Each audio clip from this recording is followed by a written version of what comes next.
ली है, जल्दी ही गिरफ्तार किया जाएगा। डीएमके सांसद सेंथिल कुमार ने लोकसभा में दिया विवादित बयान, कहा बीजेपी सिर्फ गोमूत्र वाले राज्यों में जीत रही है। गोमूत्र वाले विवादित बयान पर रिपब्लिक भारत से बोले डीएमके सांसद सेंथिल कुमार, मेरा मकसद किसी की भावना को ठेस पहुंचाना नहीं था। मैं पहले भी ये बात संसद में कह चुका हूं, लेकिन तब किसी को आपत्ति नहीं थी। डीएमके सांसद डीएनवी सेंथिल कुमार के बयान पर मीनाक्षी लेखी का बयान, उन्होंने कहा जनता ने नकार दिया है, वो नहीं जानते गोमूत्र बीमारियों का इलाज करता है। ये फ्रस्ट्रेशन जो है सनातनी परंपराओं की, सनातनियों की, देश बर्दाश्त नहीं करेगा। और चाहे वो डीएमके हो या कोई भी हो, जो देश की आस्थाओं के साथ खिलवाड़ करेगा, देश की जनता इकट्ठा होकर उसको मुंहतोड़ जवाब जरूर दे। बीजेपी नेता जगन्नाथ सरकार ने पीएम मोदी को बताया विश्व नेता। सेंथिल कुमार पर साधा निशाना, कहा डीएमके बीजेपी की जीत नहीं कर पा रही है स्वीकार, इसलिए कुछ भी बोल रहे हैं नेता।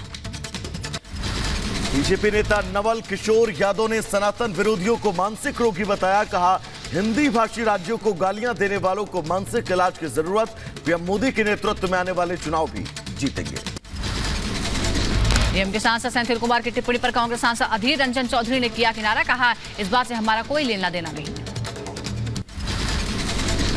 सेंथिल कुमार के बेतुके बयान पर कांग्रेस नेता राजीव शुक्ला का बयान, कहा यह डीएमके का बयान, कांग्रेस सनातन धर्म का करती है सम्मान।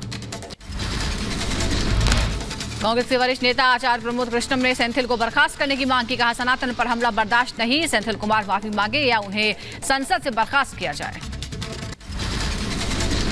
आरजेडी नेता मृत्युंजय तिवारी ने सेंथिल कुमार के ऐसे बयान से के लिए मांगा स्पष्टीकरण, कहा ऐसे विवादित बयान की वजह से ही बीजेपी जीत जाती है चुनाव।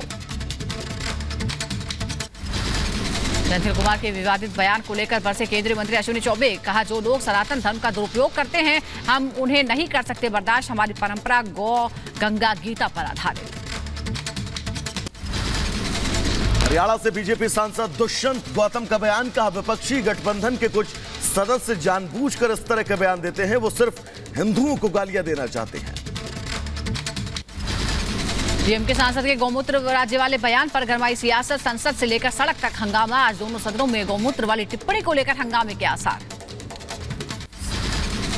संसद के शीतकालीन सत्र का आज तीसरा दिन, आज संसद में जम्मू कश्मीर से जुड़े 2 बिलों पर होगी चर्चा, गृहमंत्री अमित शाह दोपहर 2 बजे बिल पर देंगे जवाब।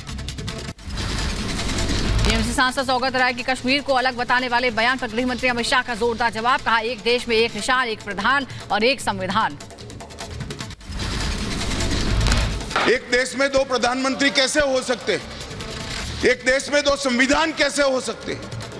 एक देश के 2 झंडे कैसे हो सकते हैं? जिन्होंने भी ये करा था उन्होंने गलत किया था, नरेंद्र मोदी जी ने इसको सुधारने का काम किया। बाबरी मस्जिद का विवादित ढांचा गिराए जाने की आज 31वीं बरसी, 6 दिसंबर 1992 में गिराया गया था बाबरी मस्जिद का विवादित ढांचा, आज के दिन अयोध्या में बढ़ाएगी सुरक्षा। मथुरा में भी पुलिस प्रशासन ने सुरक्षा के पुख्ता इंतजाम किए हैं, आज मथुरा में अलर्ट है, श्री कृष्ण जन्मभूमि शाही ईदगाह की तरफ जाने वाले रास्तों पर गाड़ियों की आवाजाही बंद है।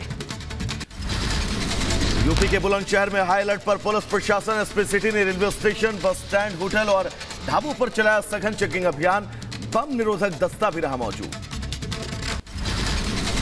अयोध्या में रामलला के लिए जोधपुर से लखनऊ पहुंचा 600 किलो घी से भरा रथ, प्राण प्रतिष्ठा के कार्यक्रम में रामलला की पहली आरती और यज्ञ में होगा इसी घी का इस्तेमाल। अयोध्या में रामलला के मंदिर के उद्घाटन की तैयारियां जोरों पर, ऐतिहासिक कार्यक्रम में शामिल होने के लिए देश भर में भेजे जा रहे निमंत्रण, वाराणसी में भी 50 हस्तियों को भेजा गया न्योता। के प्राण प्रतिष्ठा समारोह की तैयारियों में मेजबान की भूमिका है, अतिथियों के स्वागत के लिए हम तैयार हैं। तेलंगाना की सीएम बनेंगे रेवंत रेड्डी, 7 दिसंबर को सीएम पद की शपथ लेंगे, सुबह 11 बजे होगा शपथ ग्रहण समारोह, सूत्रों से खबर रेवंत के साथ 15 मंत्री भी लेंगे शपथ।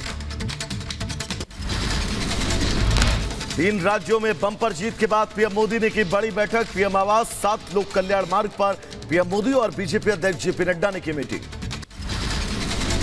लोकसभा में बोले एमआईएम अध्यक्ष असदुद्दीन ओवैसी, जम्मू कश्मीर में सुरक्षा को है खतरा, मोदी सरकार 1989 जैसी गलती कर रही है, लद्दाख स्थानीय निकाय चुनाव की तरह बीजेपी जम्मू में भी हारेगी। कांग्रेस नेता जयराम रमेश ने वित्त मंत्री निर्मला सीतारमण पर दिया बयान। सीतारमण को एंग्री फाइनेंस मिनिस्टर बताया। विपक्षी गठबंधन में फूट के आसार, कांग्रेस की हार पर बोले एआईयूडीएफ अध्यक्ष बखरुद्दीन अजमल। कहा कांग्रेस ने चुनाव में मन मुताबिक व्यवहार किया और नतीजा सामने है। दरभंगा में जन सुराज पदयात्रा के दौरान प्रशांत किशोर ने बिहार के जल संसाधन मंत्री पर साधा निशाना। कहा इलाका बाढ़ से ग्रसित, मंत्री ने नहीं निभाई अपनी जिम्मेदारी। अभी तो आपके जिले के ही जल संसाधन मंत्री हैं और इस जिले की क्या दुर्दशा है बाढ़ और सूखे को लेकर आप देख लीजिए। हम तो जितने प्रखंड से घूमकर आ रहे हैं, लोग अपशब्द ही बोल रहे हैं। कहीं कोई नहर, मतलब कि कहीं नहर खुदवा गया झूठ मूठ का, और वहां लोग बता रहे पानी ही नहीं आ रहा है। बीएसपी अध्यक्ष मायावती आज बाबा साहेब भीमराव अंबेडकर को देंगे श्रद्धांजलि। बाबा साहेब के परिनिर्वाण दिवस पर लखनऊ के कैंप कार्यालय में श्रद्धा सुमन अर्पित करेंगे।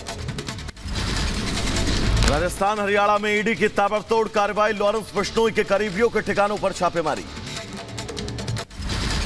मध्य प्रदेश के राजगढ़ में खुले बोरवेल में गिरी 5 साल की बच्ची का रेस्क्यू हुआ। 9 घंटे के रेस्क्यू ऑपरेशन के बाद रात 2:30 बजे बच्ची को बाहर निकाला गया। अचानक खेलते खेलते खुले बोरवेल में गिरी थी 5 साल की माही। परिवार वालों ने डायल 100 को सूचना देनी और मौके पर पुलिस ने पहुंचकर मोर्चा संभाला। यूपी के अंबेडकर नगर में ऐतिहासिक मेले की तैयारियां तेज। गोविंद साहेब मेले की तैयारियों का जायजा लेने पहुंचे तहसीलदार। बलिया के डीएम ने किया उच्च प्राथमिक विद्यालय का निरीक्षण। कंपोजिट विद्यालय की व्यवस्था से नाराज हुए जिलाधिकारी। यूपी के बहराइच में अवैध कच्ची शराब के खिलाफ आबकारी